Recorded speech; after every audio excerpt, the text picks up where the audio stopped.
अर्जुन अपने दादाजी से सवाल करता है कि भारत कैसे आजाद हुआ और लोग अचानक उठ खड़े हुए।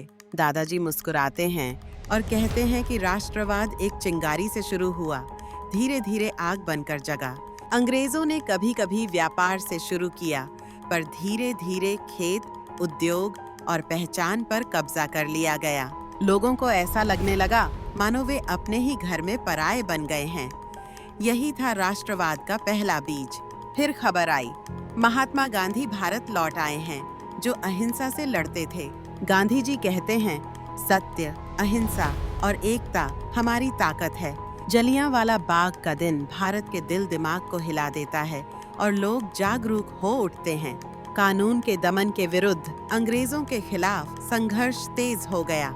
गांधी जी ने असहयोग आंदोलन का आह्वान किया। अंग्रेजी शासन के बहिष्कार का निर्णय सबने लिया। लोगों ने विदेशी कपड़ों की होली जलाई और खादी की याद दिलाते कपड़े पहनना शुरू किया।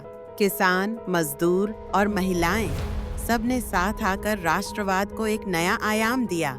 नमक सत्याग्रह आते आते गांधी जी ने समुद्र तट पर चलकर नमक बनाम टैक्स की बहस को जन जन तक पहुंचाया। 222 मील की यात्रा के दौरान संपूर्ण भारत में एक नई आत्मा जाग उठी। गांधी जी की प्रेरणा से देश भर में चरखे, खादी और सामूहिकता उभरकर सामने आई।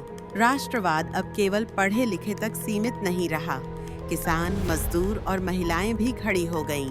हर दिल में एक साझा सपना था, स्वराज, अपना राज। कहानी आगे बढ़ती है और अर्जुन समझ जी प्रेरी। राष्ट्रवाद एक परिवार की तरह है। जलियांवाला बाग के बाद लोग और मजबूत हुए। गांधी जी ने अहिंसा के रास्ते को अपनाया। अंग्रेजों के खिलाफ अहिंसा का रास्ता दिखाने वाले गांधी जी की सोच ने देश को नए दिशा में मोड़ा। अब देश भर में शिक्षा, संस्कार और शांति के बीच एकता की एक नई लहर उठी। राष्ट्रवाद ने हर क्षेत्र को लिया, गांव, शहर, सड़क और दरवाजे तक पहुंचा। एक साझा सपना, स्वराज, अपना राज। यह कहानी बताती है कि राष्ट्रवाद एक दिन नहीं आया। यह एक आग है जो समय के साथ जलती रही। अर्जुन अब दादाजी से पूछता है कि राष्ट्रवाद का उदय क्या है। दादाजी कहते हैं, जब भारत ने महसूस किया कि हम एक परिवार हैं, तब आजादी की राह आसान हो गई। यही भाव था जिसने भारत को आजादी तक पहुंचाया। ये कहानी एक शिक्षा है। राष्ट्रवाद एक साथ खड़े होने से बनता है। अब आगे क्या? यह अर्जुन के लिए नया सवाल बन गया है। दादाजी मुस्कान के साथ कहते हैं, यह कहानी अभी भी चल रही है। आप भी कहानी के साथी बनो। ताकत है हमारी। यदि हम एक साथ खड़े हों तो कोई ताकत हमारी आवाज नहीं दबा पाएगी। सोचिए, अगर हर बच्चा आजादी के गीतों को समझकर सोचे तो क्या होगा? अंततः हमारी कहानी एक शिक्षा बनकर हमें प्रेरणा देती है। इस पाठ के साथ अर्जुन कबूल करता है कि राष्ट्रवाद एक परिवार का भाव है। बहुत भीतर से यह कहानी एक बार फिर से शुरू होती है।